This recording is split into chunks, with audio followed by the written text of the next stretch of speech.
If you love making smoothies, soups, and peanut butter, you probably use your Deluxe Cooking Blender almost every day. Because of that, you should know how to properly clean it. Here are the top tips for keeping your blender and accessories clean and working well. First things first, do not submerge the pitcher in water and do not wash it in the dishwasher. That's what the heated wash setting is for. All you have to do is fill the pitcher up with 3 cups of water and add 1 to 2 drops of liquid dish soap. Then lock the lid and turn the wheel to select heated wash setting and press the wheel to start. This will take about 5 to 10 minutes to clean. Just like your dishwasher, the heated wash cycle doesn't always clean everything. If you cook with more stubborn foods like cheese, you'll want to use a kitchen sponge with warm water and a little dish soap to clean the sides of the pitcher. If the bottom of the pitcher scorched during cooking, don't worry, this can happen.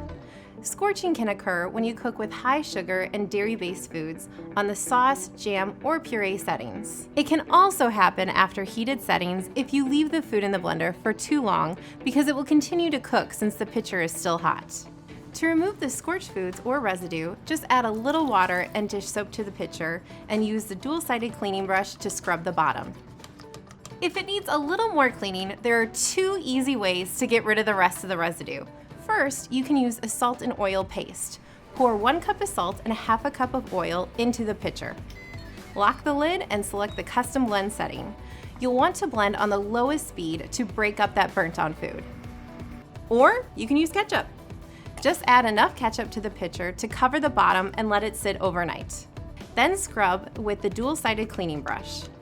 After either solution, you'll want to run a heated wash cycle. If at any point during your deep cleaning process you get water in the bottom of your pitcher, all you have to do is let it sit and dry for 24 hours. After you've cleaned your pitcher, it's time to clean the lid and accessories. You can put the lid, boil-over guard, tamper, and dual-sided cleaning brush in the dishwasher, but you'll want to hand wash the strainer bag. If there's any food stuck in the lid gasket, remove it and wash it in warm, soapy water before putting it back on the lid. Lastly, if the base is dirty, wipe it down with a damp cloth. You'll want to clean your Deluxe Cooking Blender after every cycle so it's always ready for you when you want to make delicious food for your family. Happy blending!